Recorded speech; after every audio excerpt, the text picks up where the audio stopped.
L'économie, le max sur i24 News. Merci d'être au rendez-vous. Au programme aujourd'hui, le printemps est de retour et la période de Pâques reste l'un des temps forts de la saison touristique en Israël. 8 mois après le conflit à Gaza, comment se porte cette industrie, devenue ces dernières années un vrai relais de croissance pour le pays? L'état des lieux dans un instant. Et puis la course à la plus grosse production de riz. Le Vietnam y est pleinement engagé. Deuxième exportateur mondial, Hanoï exige toujours plus de la part des agriculteurs. Mais les terres pourront-elles longtemps supporter ce rythme effréné? Reportage dans le très fertile delta du Mékong, ce sera tout à l'heure. Voilà pour le sommaire, bienvenue à tous. On ouvre avec un tour du monde de l'actu éco en images et on reparle d'abord du dossier ukrainien. Kiev et Moscou ont conclu ce jeudi un accord sur les livraisons de gaz russe vers l'Ukraine pour le deuxième trimestre 2015. Gazprom fournira Naftogaz pour un prix de 248 $ les 1000 mètres cubes. Alors les conditions du paquet d'hiver qui a expiré fin mars sont maintenues, dont l'obligation du prépaiement. Une bouffée d'oxygène en tout cas pour une Ukraine toujours très dépendante de son voisin. Naftogaz souhaitait un accord sur un an, mais hier c'est la Commission européenne qui était montée au créneau pour presser Kiev d'accepter la proposition russe.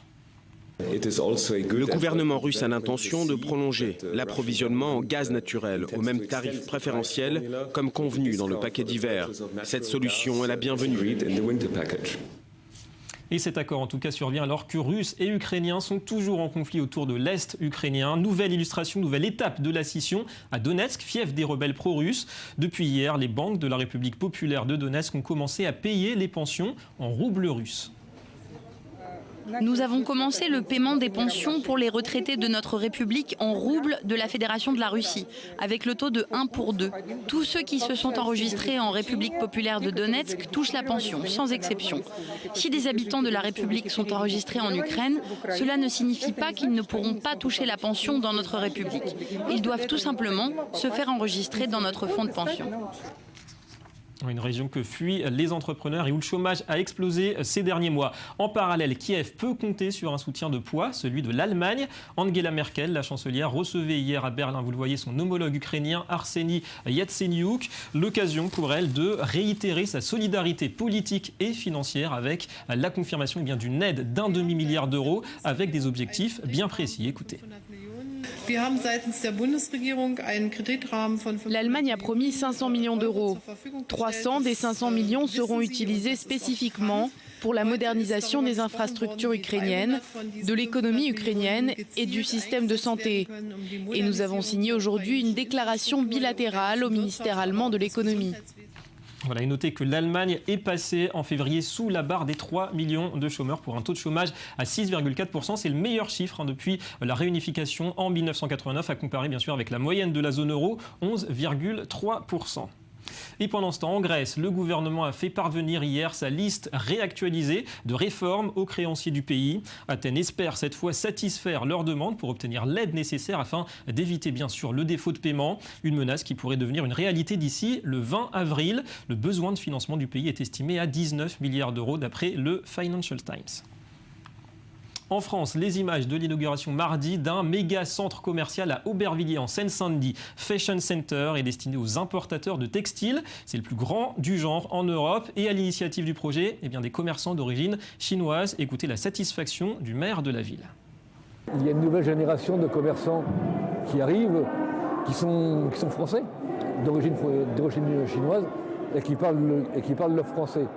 Et donc, y compris pour les embauches, je sais qu'il y a maintenant des non-chinois qui travaillent dans les boutiques et je crois que c'est vraiment une nouvelle donne et c'est intéressant donc forcément pour la ville et les habitants. C'est un centre vraiment délire pour les grossistes. Vous voyez, comme je dis tout à l'heure dans le discours, il y a les parkings sous-sol, c'est accès camion, c'est régler beaucoup de problèmes de, par exemple, le stationnement, les circulations, les ordures et aussi les clients. Ça va gagner beaucoup du temps quand ils font le tour de centre. En Asie, cette fois, c'est ce jeudi que s'ouvrait la 10e édition du Motor Show à Goyang, en Corée du Sud.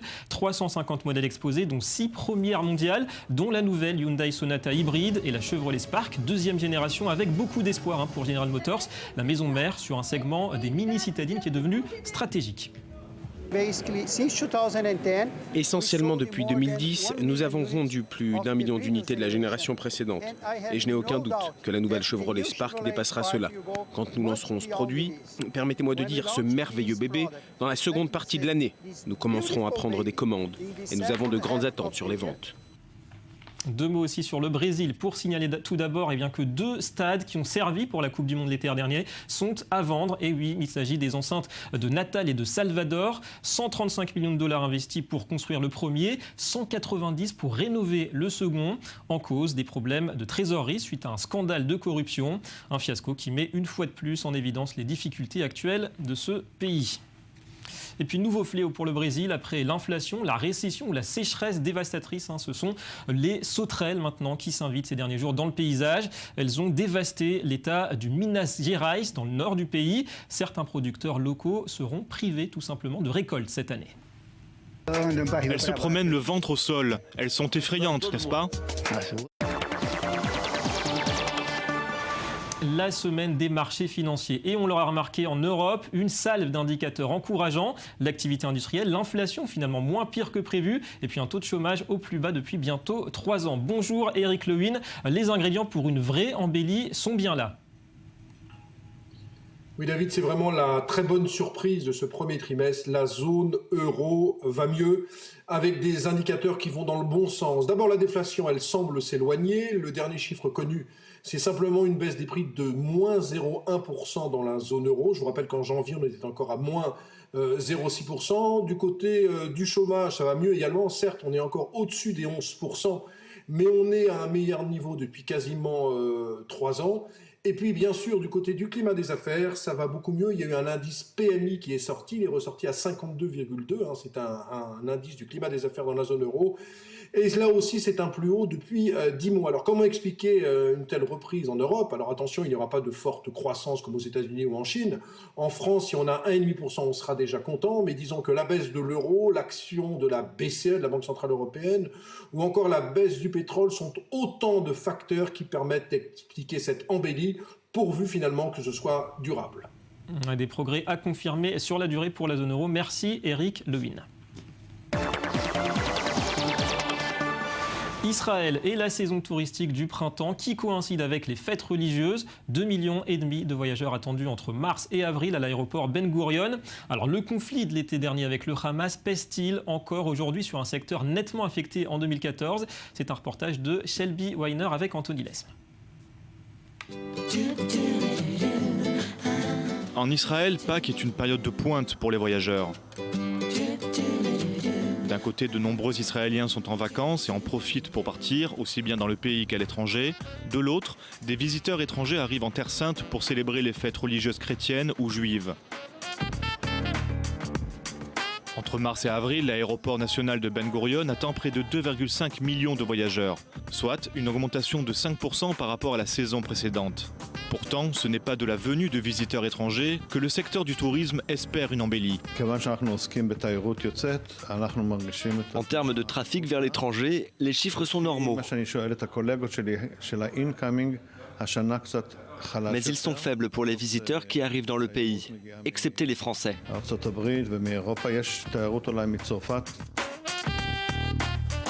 L'industrie hôtelière et touristique ressent encore les dégâts causés par la dernière guerre de Gaza l'été dernier. Malheureusement, suite à la guerre de juillet dernier, la situation s'est encore dégradée. Le tourisme en Israël est encore un peu faible. Bien que dans les 3 derniers mois, nous avons observé une réelle reprise de la demande et du nombre de touristes fréquentant nos hôtels.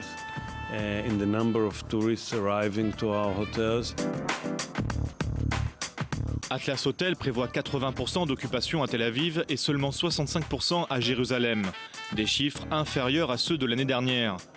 Cependant, les professionnels restent optimistes car de nombreux vacanciers israéliens devraient voyager à l'intérieur du pays pendant cette période de l'année. Nous pensons que pendant les célébrations de la fête elle-même, les Israéliens pourraient encore améliorer les chiffres et faire donc augmenter le taux d'occupation.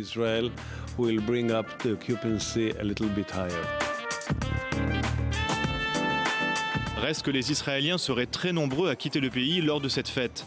Selon des informations collectées par l'aéroport, beaucoup se rendent en Turquie, en Europe et aux États-Unis. Des départs non compensés par les arrivées. Les professionnels du tourisme en Israël espèrent que les visiteurs seront au rendez-vous cet été si le calme et la sécurité perdurent. Voilà un secteur qui espère retrouver ses niveaux de 2013. Allez, on passe à notre second dossier qui nous mène au Vietnam, pays de 90 millions d'habitants, 6% de croissance l'an dernier et qui pourrait prétendre, d'après certains experts, à une place parmi les futurs pays émergents. On se penche aujourd'hui sur la question de la production de riz. Hanoï est le deuxième exportateur mondial et les autorités font pression sur les cultivateurs pour qu'ils augmentent encore la production. Est-ce un risque pour l'environnement? Reportage dans les rizières du sud du Vietnam. Pour les riziculteurs du delta du Mékong, les journées de travail commencent à l'aube. Nguyen Anh Thien est l'un des milliers d'agriculteurs de la région, surnommé le bol de riz du Vietnam. Afin de produire toujours plus, il est contraint tout au long de l'année à travailler de longues journées sous le soleil dans les rizières. Quand j'étais enfant, nous produisions une récolte de riz par an. Aujourd'hui, 3. C'est beaucoup de travail. Le riz est l'aliment de base au Vietnam et le pays est le deuxième exportateur mondial. Pour les dirigeants de l'État communiste encore marqué par les famines de la guerre, produire de plus en plus est une priorité nationale. Depuis les années 70, les rendements ont presque quadruplé. Mais à l'inverse, certains comme ce moulin préfèrent vendre du riz de qualité supérieure en plus petite quantité.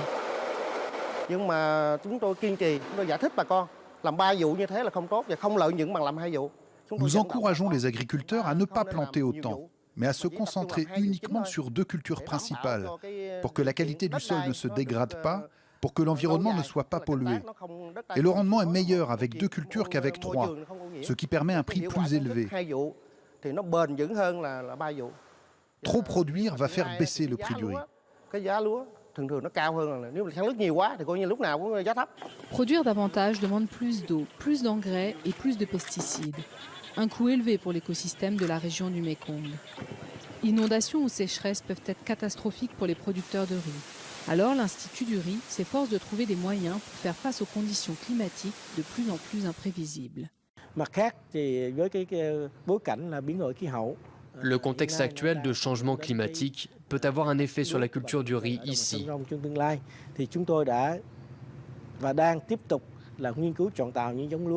Nous étudions des variétés capables de résister à des catastrophes comme la sécheresse, les inondations ou la salinisation pour que nous puissions combiner ces caractéristiques pour résister à ces changements. Mais l'arrivée d'une nouvelle variété ultra résistante pourrait prendre plus d'une décennie. D'ici là, les riziculteurs ont encore de longues journées de labeur devant eux. Une course à la productivité qui n'est pas sans risque à long terme. Mais tout de suite, le Media Watch.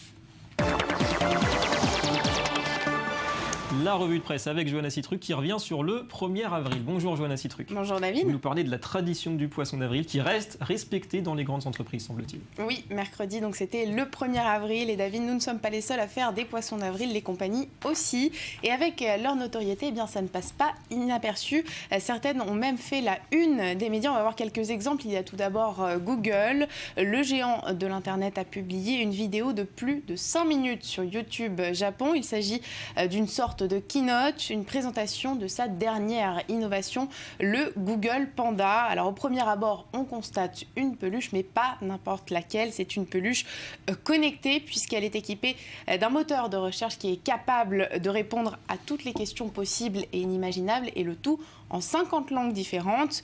Google termine donc cette vidéo de présentation en expliquant que ce panda sera disponible en 2 tailles pour se moquer gentiment d'Apple qui a pris cette habitude pour ses iPhones. Alors, un autre exemple, David, c'est la Selfie Shoes, en français la chaussure selfie, mise au point par la marque américaine Mizmouz. Alors, plus besoin d'utiliser des instruments ou des astuces pour faire des jolis selfies.